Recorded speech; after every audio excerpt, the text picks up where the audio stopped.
Today I want to talk about improving our handwriting for the use of using more of our handwriting in our Bible journaling. I would say one of the biggest things that makes our handwriting look sloppy is that our lettering comes in at different angles. So instead of being just straight up and down or just all at one angle, they end up being some up and down, some at an angle, and I'll show you an example of this. I pulled out some cards from a memory box that I have for my kids, and this is one. I'm not going to say whose card this is, but if you look at this happy birthday up here, you will see that the center line of this H goes straight up and down, and really this word isn't too bad, but when you get over here, they tend to be at a little bit different angles, especially when you look at this A. It really has like a back angle on it, and so this is what some of us, if we're not slowing down or really paying attention to what our handwriting looks like, this is what it can turn out to be.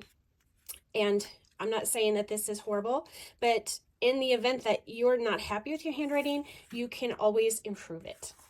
So that is one example. And then I have this one. Again, here's a back angle, and this one's more straight up and down, a back angle within, so is this horrible? No, but it could be improved. If this is something that you would like to improve in your own handwriting, then stick around and we'll talk about some different things that will help you do that. And just as an example, this is one that, again, you can see it's not exactly level all the way across, but the angle of the letters is at a consistent angle. So for example, on this line, on this set of lines, you can see, for example, the postcard is very much angled in one direction. Now, the exception to this rule is if you purposely are trying to make your letters wonky because it's a fun and playful sort of, maybe you're doing the title on a page or something that you can purposely make them fun and wonky. Now, the exception to this rule is if you purposely are, okay, so biggest tip, try to get your lines, the center of your lines, really the center of your letters, really kind of all going at one angle, whether that's my grandfather was left-handed, so he always wrote at a back angle, and you can maybe go straight up and down. Sometimes you go at an angle, a forward angle. For myself personally, I kind of bounce back and forth between these. When I get really lazy, it looks more like this. So speaking of which, that would be another point, is just slow down. So when I'm really fast, I look like this, or I might start out this way and then turn into this and then turn into that. So just a matter of point, just the more you slow down, the better your handwriting is going to look in the long run. Another tip that I would give is to always start with pencils. So when you have a pencil, you are able to make adjustments, correct mistakes, and then go back into it with a pen or a paint or whatever it is that you're choosing to make it permanent. But this allows you to make mistakes and correct them. And so just always start with a pencil. So if I, make this P and it's not exactly how I want it to turn out, like I don't like the difference between this line and this line, so I can go back in and correct that and maybe move this over this way a little bit and then erase the lines that I am not interested in leaving there. And so that I can come back in with a pen and just go around all of these lines that I want to keep in. Okay, so start with pencils. Another option that you might try is tracing. So here I just have a book cover and I want to trace the title here. I just have regular tissue paper so that I can see through it, but you might use a piece of, let's say you printed something off and you were trying to practice your handwriting. You could practice it with tissue paper or a regular piece of paper on a window. If you have a light box, that might be another thing, but tracing is another good way just to get a really good feel of how things are supposed to look, your spacing, just the muscle memory in your hands to be able to produce your letters like this. So these particular block letters are very wide. So it's just a matter of, well, if you normally make your O's skinnier, it's being more mindful about widening these out a little bit. Okay, so tracing is another option that will help you to just get a better feel for what your handwriting should be like. Another point to make is that practice and repetition are your friends. So sometimes I like to practice like in a meeting, if I'm taking notes in the meeting, or if I'm being more of a listener than a participator. That's a good time to doodle on your notes. And another place I like to doodle on my notes is in church. So I'll take my notes as I'm actively listening to the pastor. I will take note and just practice my handwriting then. So practice and repetition, whether you could do it while you are sitting and watching TV. You could sit with your kids and practice while they're doing their homework. I mean, there's lots of different locations and places where you should be able to practice. But the more you do this, I remember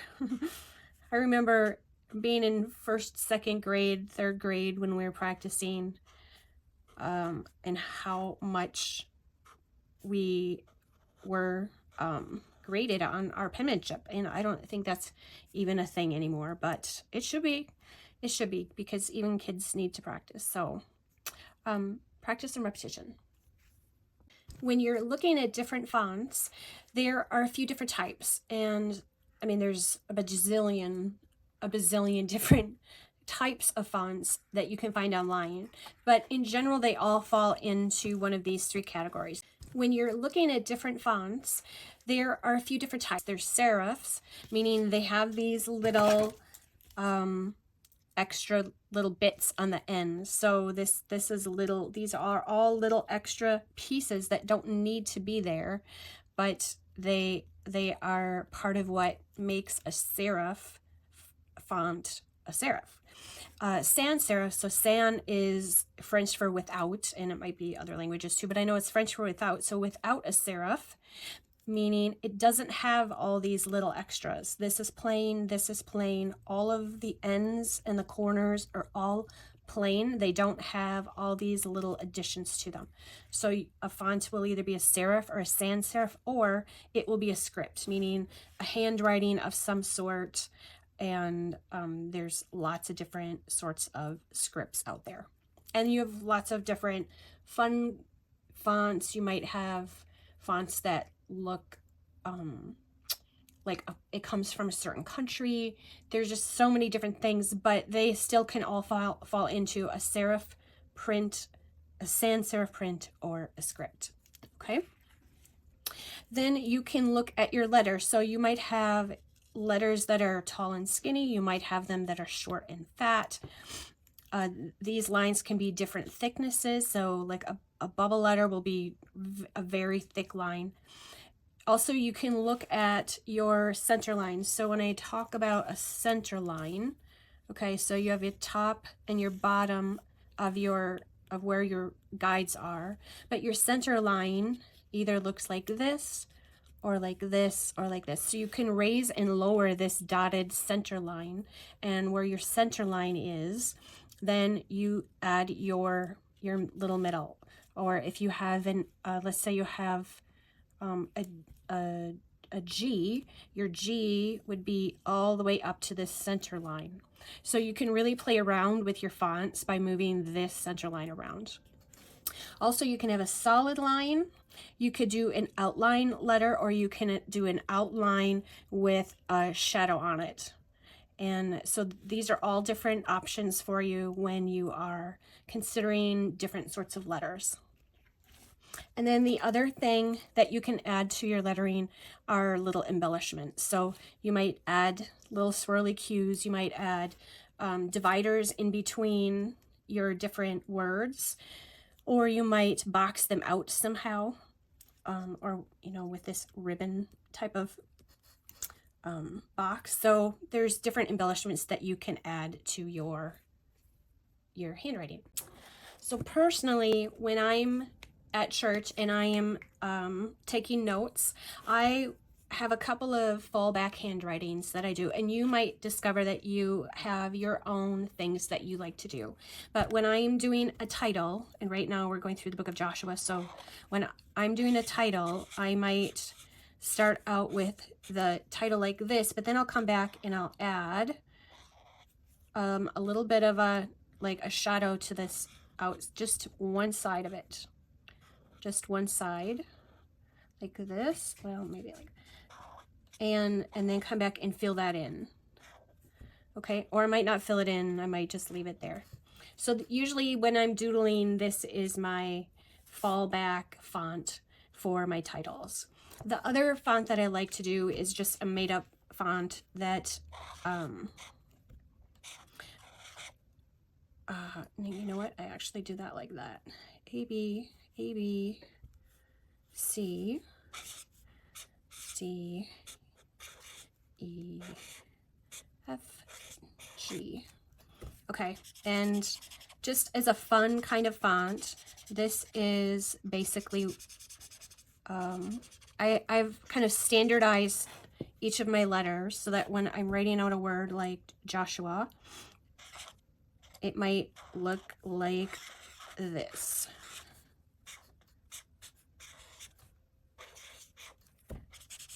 And I fill in all of the circly things. All right. So you might find that you develop your own sort of print or handwriting or some sort of font that you use when you are doing your Bible journaling. And that's something that's kind of fun to play around with and just experiment with. Now, there are some books that can help you with your lettering if you're very serious about your lettering. In my book, I just have a page with different sorts of styles, and then a practice page and a few notes like we've discussed already. But this is a book that a friend of mine gave to me several years ago, and it is all about hand lettering, and it talks about all of these different things that we're discussing, the different sorts of fonts, different ways to get creative with your different letters.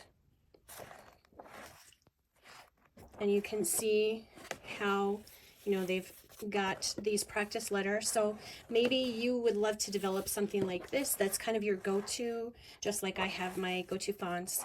But it talks about using markers, using paints, using different pens, all different kinds of things, different sorts of embellishments, and then again, like what does this look like on a large scale piece of your Bible journaling. So a book like this is very handy. I can leave the link to this in the comments if you're interested. But there are other books out there too besides this one. This is a really good choice if you're looking to dive into your lettering a little more in depth. You can find tutorials online, or you can also find printable guides. I think on my Pinterest page, I have a whole section on lettering that gives you lots of different ideas as well, so you can always check that out. And then the last thing that I would just encourage you to do is be patient. So if you use a book, something like this, and you're practicing in it, as you go, you'll be able to track your progress as far as how you begin.